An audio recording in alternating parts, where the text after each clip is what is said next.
तो आइए दोस्तों बात करते हैं आज 12 मई 2021 बुधवार के मुख्य समाचार टुडे ब्रेकिंग न्यूज अपडेट के इस वीडियो में कई तरह की महत्वपूर्ण और काम की खबरों का अपडेट जानने वाले हैं। सभी खबरें बहुत ही ज्यादा महत्वपूर्ण और सिलेक्ट करके लाई गई है। सरकार की ओर से नए नियम, बड़ी घोषणा और बड़ा ऐलान की जानकारियां लेंगे। WHO की ओर से भी बड़ा अपडेट निकल कर आ रहा है। मराठा आरक्षण को लेकर बड़ी खबर देखेंगे। इसके अलावा बैंक खाता धारकों से जुड़ी महत्वपूर्ण खबरें भी आई है। 2021 का पहला चक्रवाती तूफान, इसको लेकर भी बड़ी खबर देखेंगे। स्वास्थ्य मंत्रालय ने नाइट कर्फ्यू, लॉकडाउन और वायरस महामारी को लेकर बड़ा अपडेट दिया है। कोरोना पर एक चौंकाने वाली रिसर्च भी सामने आई है। महिलाओं से जुड़ी महत्वपूर्ण खबर देखेंगे। रेल यात्रियों के लिए बड़ी काम की खबर है। साथ ही सरकार की ओर से नाइट कर्फ्यू और सख्त लॉकडाउन को लेकर भी बड़ा अपडेट आया है। किन राज्यों में सरकार ने एक बार फिर से पाबंदियां बढ़ाने का ऐलान कर दिया है, पूरी डिटेल खबर देखेंगे। साथ ही महामारी में जान गंवाने वाले परिवारों के लिए सरकार ने बड़ा अपडेट दिया है। और हाँ दोस्तों, इन खबरों के अलावा भी अलग अलग राज्यों से बहुत ही ज्यादा महत्वपूर्ण और सिलेक्टेड काम की खबरें हैं। उन सभी खबरों की जानकारी हम इस छोटे से वीडियो में देखने वाले हैं। पूरा वीडियो आप ध्यान से आखिर तक देखते रहिएगा। खबरों की शुरुआत करते हैं उससे पहले एक प्यार भरा सा निवेदन है। हमारी टीम की मेहनत और उत्साहवर्धन के लिए इस वीडियो पर एक लाइक का बटन जरूर दबाइए दोस्तों, और ज्यादा से ज्यादा इस वीडियो को आप फेसबुक और व्हाट्सएप पर भी जरूर शेयर कर दीजिएगा। तो आइए दोस्तों, बिना टाइम विलंब किए चलते हैं खबरों की और पहली बड़ी खबर आप देख पा रहे हैं। इसी हफ्ते आ सकता है 2021 का पहला चक्रवाती तूफान। इन राज्यों के लोगों को, मछुआरों को सावधान रहने की हिदायत दी गई है। भारतीय मौसम विज्ञान विभाग ने 16 मई को अरब सागर में एक चक्रवात के संभावित विकास का संकेत दिया है, जिसके मद्देनजर तटीय राज्यों के मछुआरों को समुद्र में उतरने को लेकर चेतावनी दी गई है। मौसम विभाग ने 14 मई रात से ही लक्षद्वीप, गोवा, कर्नाटक, महाराष्ट्र, केरल को सावधान रहने की हिदायत दी है। विभाग का अनुमान है कि दक्षिणी अरब सागर में 15 मई को तूफान आ सकता है। इस सप्ताह अरब सागर में 2021 का पहला चक्रवात बनने की संभावनाएं बन रही हैं। मौसम विभाग ने गुरुवार से लेकर 16 मई तक लक्षद्वीप, केरल, कर्नाटक और तमिलनाडु में हल्के से मध्यम बारिश की चेतावनी जारी की है। बड़ी खबर आप देख सकते हैं। ऑस्ट्रेलियाई मीडिया की रिपोर्ट में कहा गया था कि चीन 2015 से ही कोरोना वायरस पर रिसर्च कर रहा था। वहीं अमेरिका को भी चीन के सैन्य वैज्ञानिकों और चिकित्सा अधिकारियों का लिखा दस्तावेज मिलने की बातें कही जा रही थी, जिसमें वायरस को जैविक हथियार के रूप में इस्तेमाल करने का जिक्र है। और अब ये खबर आई है कि कोरोना को बायोलॉजिकल वेपन्स के तौर पर इस्तेमाल करने को चाइना ने बकवास बताया है। अमेरिका पर सादा निशाना आप देख सकते हैं। कोरोना वायरस के जैविक हथियार के तौर पर इस्तेमाल करने के खुलासे से बौखलाए चीन ने अब सफाई पेश की है। बीजिंग ने दावों को झूठा बताते हुए कहा कि उसकी छवि खराब करने की कोशिश की जा रही है। चीन की विदेश मंत्रालय के प्रवक्ता हुआ चाइनिंग ने खुलासे पर प्रतिक्रिया व्यक्त करते हुए कहा कि मैंने रिपोर्ट देखी है। कुछ लोग चीन को बदनाम करने की कोशिश कर रहे हैं, लेकिन स्पष्ट है कि तथ्यों का गलत तरीके से प्रयोग किया जा रहा है। दरअसल ऑस्ट्रेलियाई मीडिया की रिपोर्ट में साफ तौर पर यह कहा गया है कि चीन 5 साल पहले यानी 2015 से ही कोरोना वायरस पर रिसर्च कर रहा था। वहीं अमेरिकी विदेश मंत्रालय को चीन के सैन्य वैज्ञानिकों और चिकित्सा अधिकारियों का लिखा दस्तावेज मिलने की बातें भी कही जा रही है, जिसमें वायरस को जैविक हथियार के रूप में इस्तेमाल करने की बात कही गई है। माना जा रहा है कि द वीकेंड ऑस्ट्रेलियन ने यह खुलासा चीन के एक रिसर्च पेपर के आधार पर किया है। और रिसर्च पेपर में कहा गया है कि चीन 2015 से सार्स वायरस की मदद से जैविक हथियार बनाने की कोशिश कर रहा था। चीन के इस शोध पत्र का शीर्षक भी बताया गया है, सार्स और जैविक हथियार के रूप में मानव निर्मित अन्य वायरसों की प्रजातियों की अप्राकृतिक उत्पत्ति। ये शोध पत्र का टाइटल है। और इसमें दावा किया गया है कि तीसरा विश्व युद्ध बड़े बड़े हथियारों से नहीं बल्कि जैविक हथियारों से लड़ा जाएगा। फिलहाल इस पर चीन की इस तरह से प्रतिक्रिया सामने आई है। आगे बढ़ते हैं। बड़ी खबर मराठा आरक्षण से जुड़ा अपडेट आया है। सीएम उद्धव ठाकरे ने की राज्यपाल से मुलाकात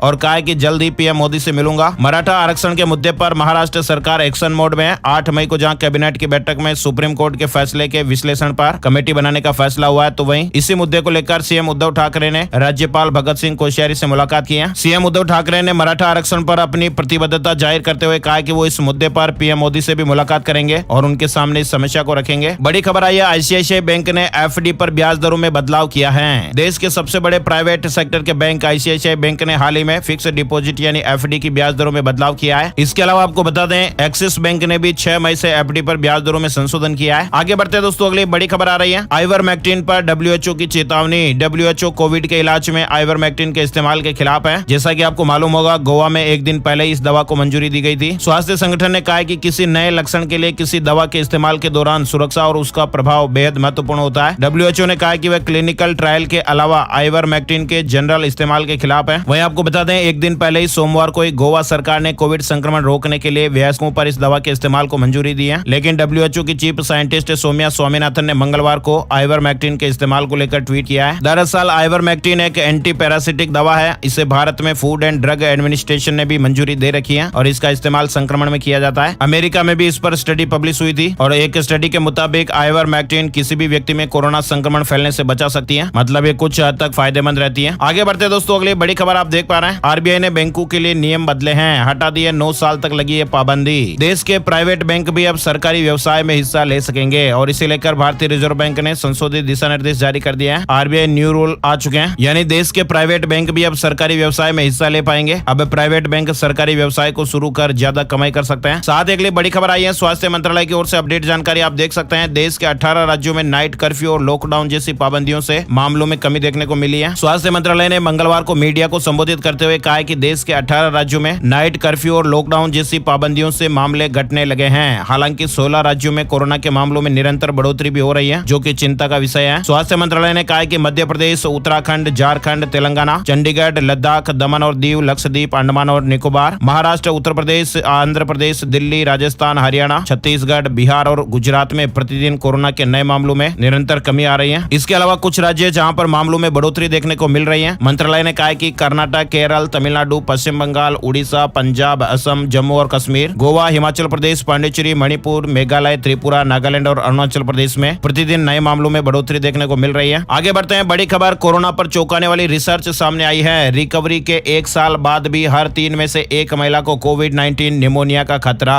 फेफड़े के काम करने की क्षमता घटी। ब्रिटिश वैज्ञानिकों की चौंकाने वाली रिसर्च सामने आई है। इसकी 3 बड़ी बातें आप देख सकते हैं। रिकवरी के बाद भी 1/3 मरीजों को कोविड-19 निमोनिया का खतरा है। फेफड़ों से ब्लड में ऑक्सीजन पहुंचने की मात्रा घट रही है। पुरुषों के मुकाबले महिलाओं में इसके मामले ज्यादा सामने आ रहे हैं। ब्रिटिश वैज्ञानिकों का कहना है कि ऐसा रिकवरी के बाद भी हो सकता है और ऐसे कई मामले सामने आए हैं। रिसर्च करने वाली ब्रिटेन की साउथहैम्पटन यूनिवर्सिटी के वैज्ञानिकों के मुताबिक रिकवरी के बाद हर 3 में से 1 महिला को कोविड-19 निमोनिया हो सकता है और रिकवरी के 1 साल बाद भी कोरोना वायरस का असर फेफड़ों पर दिखाई दे सकता है। लेसेंट रेस्पिरेटरी मेडिसिन जर्नल में पब्लिश रिसर्च के मुताबिक ब्लड में ऑक्सीजन पहुंचने की मात्रा में भी कमी देखी गई है। वैज्ञानिकों के मुताबिक रिसर्च में शामिल मरीजों में से 5% लोगों को अभी भी सांस लेने में परेशानी है। सलाह दोस्तों वैज्ञानिकों ने यह दी है कि रिकवरी के बाद भी रूटीन चेकअप जरूरी है। वैज्ञानिकों ने कहा कि रिकवरी के बाद भी कोविड-19 निमोनिया की रूटीन जांच कराना जरूरी है। आगे बढ़ते हैं, अगली बड़ी खबर मंजूरी। अमेरिका में 12 से 15 साल के बच्चों को भी लगेगा कोरोना का टीका। फाइजर वैक्सीन का इस्तेमाल होगा। अमेरिका ने कोरोना के खिलाफ जंग में एक और बड़ा कदम आगे बढ़ाया है। अमेरिका के खाद्य और दवा प्रशासन विभाग ने 12 से 15 साल की उम्र के बच्चों के लिए भी फाइजर की कोरोना वैक्सीन के आपात इस्तेमाल को मंजूरी दे दी है। साथ एक बड़ी खबर देख पा रहे हैं, योगी सरकार ने कोरोना संक्रमितों की पहचान के लिए खास कदम उठाया और WHO ने यूपी मॉडल को सराहा है। उत्तर प्रदेश की योगी आदित्यनाथ सरकार ने कोरोना वायरस पर काबू पाने के लिए खास कदम उठाए हैं, जिसकी विश्व स्वास्थ्य संगठन ने भी तारीफ की है। WHO ने ट्वीट करके तारीफ की है, आप देख सकते हैं। WHO ने एक के बाद एक कई ट्वीट किए हैं और उत्तर प्रदेश सरकार के ट्रेस, टेस्ट और ट्रीट के फॉर्मूला पर काम करने के प्रयास की जमकर तारीफ की है। WHO ने कहा कि भारत में सबसे ज्यादा आबादी वाले राज्य उत्तर प्रदेश में राज्य सरकार ने ग्रामीण क्षेत्रों में कोरोना संक्रमितों का पता लगाने के लिए टीम गठित की है, जिसने घर घर जाकर कोविड के एक्टिव मामलों की पहचान की और संक्रमितों के संपर्क में आने वाले लोगों की भी जांच की है। इस प्रयास से कोरोना संक्रमण को काबू करने में मदद मिली है। WHO ने ट्वीट करके कहा है कि यूपी सरकार ने ग्रामीण क्षेत्रों में कोविड-19 मरीजों की पहचान के लिए 1,41,000 से ज्यादा टीमों और 21,242 सुपरवाइजर्स को लगाया है। यूपी में गठित टीमों ने 97,941 गाँवों में जाकर उन सभी लोगों का टेस्ट किया है जिनमें कोरोना के लक्षण दिखाई दिए हैं और इस दौरान जिन लोगों की रिपोर्ट पॉजिटिव आई है उन्हें आइसोलेट किया गया है और दवा की किट भी दी गई है। आगे बढ़ते दोस्तों, अगली बड़ी खबर, यूपी सरकार का फैसला, कोरोना के कारण पैरोल पर रिहा होंगे 10,000 कैदी। जेल में बंद कैदियों में बढ़ते कोरोना संक्रमण को देखते हुए यूपी सरकार ने अब कैदियों को पैरोल पर रिहा करने का निर्णय लिया है। यूपी सरकार प्रदेश की जेलों में बंद करीब 10,000 कैदियों को पैरोल पर रिहा करेगी। पैरोल पर कैदियों की रिहाई चरणबद्ध तरीके से की जाएगी। आगे बढ़ते हैं, बड़ी खबर तेलंगाना को लेकर आई है। 50,000 MBBS स्टूडेंट को कोविड ड्यूटी के लिए रिक्रूट किया जाएगा। 1 लाख तक वेतन, सरकारी नौकरी में भी प्राथमिकता दी जाएगी। कोरोना संक्रमित मरीजों के इलाज के लिए आगे आने वाले सभी छात्रों को निकट भविष्य में सरकारी नौकरियों के लिए वेटेज अंक प्रदान किए जाएंगे। योग्य कैंडिडेट्स को 2 से 3 महीने के लिए काम पर रखा जाएगा। सरकार ने वेबसाइट जारी की है जिस पर हजारों मेडिकल छात्रों से आवेदन आमंत्रित किए गए हैं। 22 मई तक मौका है आवेदन करने के लिए। वही दोस्तों, बड़ी खबर है तेलंगाना को लेकर। तेलंगाना लॉकडाउन अपडेट आ चुका है। तेलंगाना में 10 दिनों के लिए लॉकडाउन का ऐलान हो गया है। तेलंगाना में वायरस महामारी को देखते हुए बुधवार यानी आज से ही 10 दिनों का लॉकडाउन लगाने का ऐलान किया गया है। तेलंगाना राज्य मंत्रिमंडल ने बुधवार 12 मई सुबह 10 बजे से 10 दिनों के लिए तालाबंदी लागू करने का निर्णय लिया है और इन 10 दिनों के लिए सभी गतिविधियों को प्रतिदिन सुबह 6 बजे से 10 बजे तक अनुमति दी जाएगी। वहीं आगे बढ़ते दोस्तों, बड़ी खबर आ रही है बिहार को लेकर। नीतीश कैबिनेट की बैठक में 13 एजेंडों पर मुहर लगी है। बिहार कैबिनेट की बैठक आयोजित हुई, कुल 13 एजेंडों पर मुहर लगी। जानकारी के अनुसार बैठक में 1,000 करोड़ कोरोना टीकाकरण के लिए जारी किए गए हैं। साथ ही 1716 करोड़ रुपए नियोजित शिक्षकों के वेतन के लिए जारी किए गए हैं। साथ ही गाँव-गाँव में MBBS डॉक्टरों की तैनाती करने का भी फैसला लिया गया है। 2580 डॉक्टरों के पद सृजित करने पर भी सरकार ने मुहर लगाई है। बड़ी खबर देख पा रहे हैं, अब रेफर होने वाले मरीजों के लिए एम्बुलेंस फ्री। राजस्थान को लेकर ये अपडेट है। प्रदेश के अस्पतालों में भर्ती या रेफर कोरोना मरीजों के लिए एम्बुलेंस निःशुल्क मिलेगी। 181 हेल्पलाइन नंबर पर आधे घंटे में समस्या का समाधान होगा। राजस्थान में कोरोना महामारी संकट से जूझ रहे मरीजों को अब कोविड अस्पतालों में भर्ती होने के लिए निःशुल्क एम्बुलेंस सेवा उपलब्ध कराई जाएगी। इसके अलावा मुख्यमंत्री हेल्पलाइन नंबर 181 पर दर्ज होने वाली कोरोना पेशेंट की समस्याओं का आधे घंटे के भीतर समाधान करना होगा। चिकित्सा एवं स्वास्थ्य विभाग ने मंगलवार को मुख्यमंत्री अशोक गहलोत के निर्देश पर यह फैसले लिए हैं। बड़ी खबर अपडेट आप देख सकते हैं। कोरोना के बढ़ते मामलों के बीच नागालैंड में 14 मई से 7 दिनों का लॉकडाउन लगेगा। नागालैंड सरकार ने मंगलवार को कोरोना के मामलों में वृद्धि के बीच 14 मई से 7 दिनों के लिए राज्य में लॉकडाउन लगाने का फैसला किया है। 14 मई से 21 मई तक एक सप्ताह के लिए लॉकडाउन लगाने का फैसला हुआ है। बड़ी खबर देख पा रहे हैं। अब अपने लकी नंबर से खुलवा सकते हैं बैंक खाता। इस बैंक ने इस तरह की खास सर्विस की शुरुआत की है। जन स्मॉल फाइनेंस बैंक ने लोगों की सुविधा के लिए ये सर्विस शुरू की है और इसके तहत ग्राहक अपने लकी नंबरों को चुनकर अपनी पसंद का बैंक खाता नंबर बनवा सकते हैं। बैंक ने इस सुविधा का नाम I choose my number service नाम दिया है और इसके तहत आप अपने पसंदीदा नंबरों को सिलेक्ट करके चुन करके बैंक खाता खोल सकते हैं। ये सुविधा बचत एवं चालू खाता दोनों पर उपलब्ध रहेगी और इसका लाभ नए और मौजूदा ग्राहक ले पाएंगे। बड़ी खबर देख पा रहे हैं। Gujarat corona update. गुजरात के 36 शहरों में एक हफ्ते के लिए नाइट कर्फ्यू बढ़ाया गया है। 18 मई तक पाबंदियां रहेगी। नाइट कर्फ्यू रात 8 बजे से सुबह 6 बजे तक लागू रहेगा। 36 शहरों में सरकार ने नाइट कर्फ्यू को एक सप्ताह के लिए और बढ़ा दिया है। वही दोस्तों बड़ी खबर आ रही है। ब्रिटेन में होने वाली G7 समिट में शामिल नहीं होंगे पीएम मोदी। कोरोना की वजह से फैसला लिया है। देश में बढ़ रहे कोरोना संक्रमण की वजह से पीएम मोदी अगले महीने होने वाली G7 समिट में हिस्सा नहीं लेंगे। मंगलवार को विदेश मंत्रालय की तरफ से इस बात की जानकारी दी गई है। आगे बढ़ते हैं अगली बड़ी खबर। गूगल पे की बड़ी सौगात। अब अमेरिका से भारत भेज सकते हैं पैसा। गूगल पे ऐप पर बस एक क्लिक करके कुछ ही समय में पैसा ट्रांसफर कर पाएंगे। दुनिया में 200 देशों में वेस्टर्न यूनियन के 5 लाख के आसपास रिटेल लोकेशन है जहां से मनी ट्रांसफर का काम होता है। मनी ट्रांसफर ऐप गूगल पे ने अपने ग्राहकों को ये बड़ी सौगात दी है। भारत के साथ ये सुविधा सिंगापुर के लोगों को भी मिलने जा रही है। पैसे का यह ट्रांसफर वाइज और वेस्टर्न यूनियन कंपनियों के जरिए होगा। गूगल पे ने कहा है कि आने वाले महीने में यह सेवा वाइज कंपनी के जरिए 80 देशों में और वेस्टर्न यूनियन के द्वारा 200 देशों में दी जाएगी। वही दोस्तों बड़ी खबर है। महाराष्ट्र यूपी के बीच चलेगी सुपरफास्ट स्पेशल ट्रेन। तुरंत करा लें रिजर्वेशन। यात्रियों की सुविधा के मद्देनजर रेलवे ने दादर, मुंबई और मंडुआडीह उत्तर प्रदेश के बीच सुपरफास्ट समर स्पेशल ट्रेन चलाने का फैसला लिया है और इस ट्रेन का संचालन दादर से 13 मई से तथा 15 मई को मंडुआडीह से किया जाएगा। ट्रेन के नंबर वगैरह और तारीखें आप यहाँ पर और देख सकते हैं। डिटेल जानकारी बताई गई है। आगे बढ़ते हैं। बड़ी खबर नोएडा को लेकर आई है। शुरू हुआ ऑक्सीजन बैंक। 2500 रुपए दें और 7 दिन के लिए ले जाएं सिलेंडर। सिलेंडर लेने के लिए सिक्योरिटी मनी के रूप में 2500 रुपए व रिफिल कराने के 200 रुपए देने होंगे। सिलेंडर वापस करने पर सिक्योरिटी मनी वापस हो जाएगी। नोएडा प्राधिकरण ने ऑक्सीजन सिलेंडर बैंक की स्थापना की है। प्राधिकरण अब 5 लीटर क्षमता के भरे सिलेंडर लोगों को देगा और इसके लिए शहर में 10 केंद्र बनाए गए हैं। ये सुविधा की शुरुआत हो गई है। वह दोस्तों बड़ी खबर देख पा रहे हैं। ट्विटर ने 110 करोड़ रुपए के लगभग दान दिया है। भारत में वायरस महामारी को देखते हुए ट्विटर का एक कदम है। भारत की मदद के लिए माइक्रो ब्लॉगिंग साइट ट्विटर ने $15 मिलियन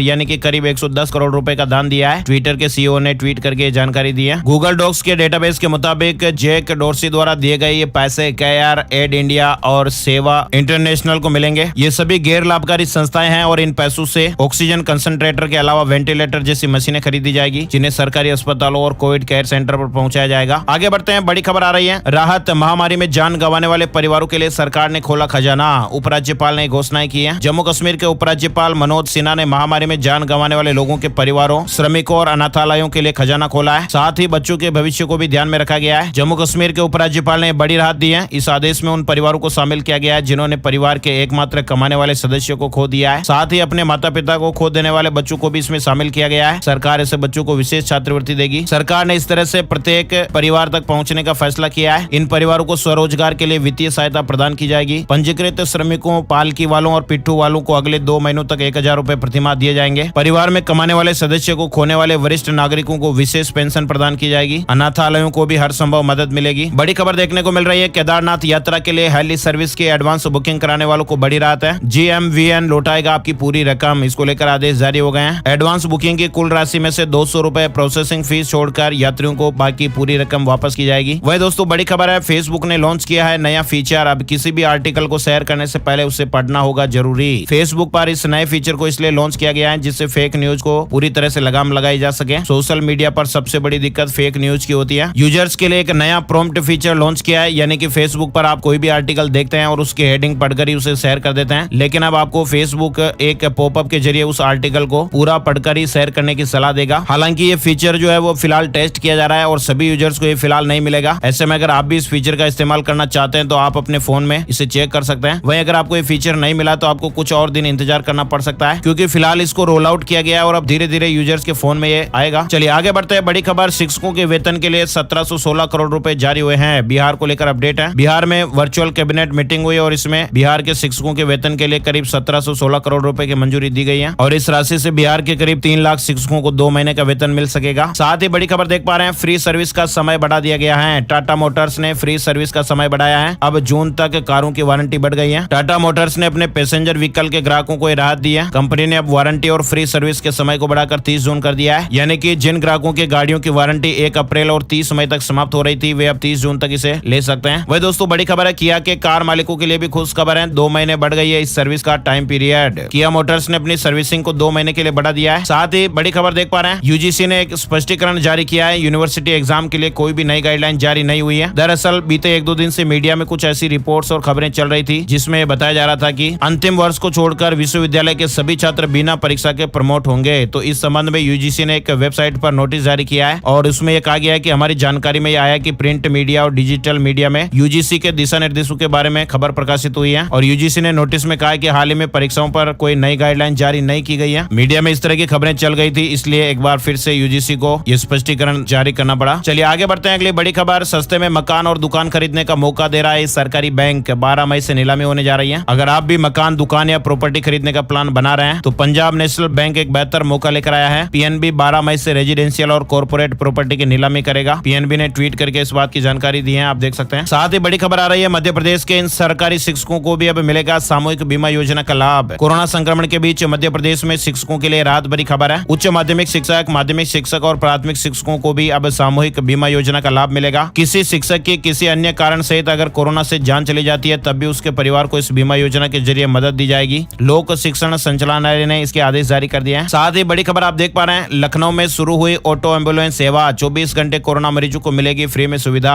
हेल्पलाइन नंबर भी जारी हुए हैं। राजधानी लखनऊ में मंगलवार को 3 व्हीलर्स ऑटो एम्बुलेंस की सेवा की शुरुआत हो गई है और ये सेवा फ्री में दी जाएगी। साथ ही बड़ी खबर देख पा रहे हैं, कोरोना महामारी से अनाथ हुए बच्चों की फीस होगी माफ। प्राइवेट स्कूल एसोसिएशन ने यह फैसला लिया है। अच्छी खबर है, राहत की खबर है, ऐसा प्रयास जरूर होना चाहिए। वायरस महामारी के इस दौर में कई ऐसे परिवार है, कई ऐसे लोग हैं जिनके सिर से पिता या माता का साया छिन गया है और कुछ लोग ऐसे भी है जिन्होंने परिवार के ऐसे सदस्यों को खोया है जिनकी कमाई से पूरे घर का खर्चा चलता था और अब ऐसे में उन परिवारों के सामने बच्चों को पालने और उनकी स्कूल फीस भरने की परेशानी भी सामने आ रही है। ऐसे में छत्तीसगढ़ प्राइवेट स्कूल मैनेजमेंट ने फैसला लिया है, उन बच्चों की फीस माफ की जाएगी जिन्होंने इस वायरस महामारी में अपने माता पिता को खो दिया है। इतना ही नहीं, बच्चों के स्कूल बस की फीस, किताब और स्कूल ड्रेस की फीस भी माफ किए जाएंगे। आगे बढ़ते दोस्तों, बड़ी खबर है, corona virus in India update. हमारे देश में कोरोना वायरस को लेकर क्या कुछ अपडेट जानकारियां चल रही है। देश में कोरोना वायरस की दूसरी लहर का कहर जारी है। स्वास्थ्य मंत्रालय की ओर से मंगलवार को जारी ताजा आंकड़ों के मुताबिक देश में बीते 24 घंटों में 3,29,942 नए कोरोना के मामले सामने आए। इसके अलावा 3,876 लोगों की जान चली गई है। राजधानी दिल्ली में 12,481 नए मामले सामने आए, 347 लोगों की जान चली गई। मुंबई में कोरोना के 1717 नए मामले सामने आए, मंगलवार का ताजा अपडेट है। महाराष्ट्र में 40,956 नए मामले दर्ज हुए। इसके अलावा दोस्तों राजस्थान में कोरोना की रफ्तार जारी है। 24 घंटे में 16,080 नए मामले सामने आए, 169 लोगों की जान गई है। यूपी में कोरोना वायरस के बीते 24 घंटे में 20,463 नए मामले सामने आए, 306 लोगों की जान गई है। पश्चिम बंगाल में बीते 24 घंटे में 20,136 नए मामले सामने आए, 132 लोगों की जान गई है। आइए दोस्तों अब जानते हैं gold price today, silver price today update को लेकर जानकारी। सोने और चांदी दोनों ही कीमती धातुओं के भावों में मंगलवार को गिरावट दर्ज की गई। दिल्ली में मंगलवार को सोने के भाव 47,308 रुपए प्रति 10 ग्राम पर रहे। चांदी का भाव 70,646 रुपए प्रति किलोग्राम रहा। आइए दोस्तों अब जान लेते हैं संपूर्ण भारत का आज 12 मई 2021 का मौसम पूर्वानुमान। वेदर न्यूज टुडे की जानकारी आ चुकी है। मौसम की जानकारी का अपडेट है। अगले 24 घंटों के दौरान पश्चिम बंगाल, उड़ीसा, बिहार के कुछ इलाके, छत्तीसगढ़, केरल और लक्षद्वीप के कुछ इलाकों में हल्की से मध्यम बारिश के साथ ही कुछ स्थानों पर भारी बरसात हो सकती है। जम्मू कश्मीर, गिलगित बाल्टिस्तान, मुजफ्फराबाद, लद्दाख, हिमाचल प्रदेश, उत्तराखंड, कर्नाटक के कुछ इलाके, असम, मेघालय, अरुणाचल प्रदेश और त्रिपुरा, झारखंड के कुछ इलाकों में हल्की से मध्यम बारिश के आसार हैं। साथ ही पंजाब, हरियाणा, दिल्ली, उत्तर प्रदेश और राजस्थान के कुछ इलाकों में हल्की से मध्यम बारिश के साथ ही धूल भरी आंधी, मेघ गर्जना तथा 1-2 स्थानों पर ओले गिरने का भी अनुमान है। साथ ही उत्तर और पूर्व मध्य प्रदेश, तेलंगाना, तटीय आंध्र प्रदेश और अंडमान निकोबार द्वीप के कुछ हिस्सों में हल्की से मध्यम बारिश हो सकती है। तो दोस्तों आज के वीडियो में फिलहाल बस इतनी ही खबरें। उम्मीद है आपको वीडियो अच्छा लगा होगा। लाइक और शेयर करना बिल्कुल भी मत भूलिएगा। ज्यादा से ज्यादा फेसबुक और व्हाट्सएप पर भी जरूर शेयर करिएगा। वीडियो पूरा देखने के लिए आपका दिल से बहुत बहुत धन्यवाद, शुक्रिया। जय हिंद, जय भारत, वंदे मातरम।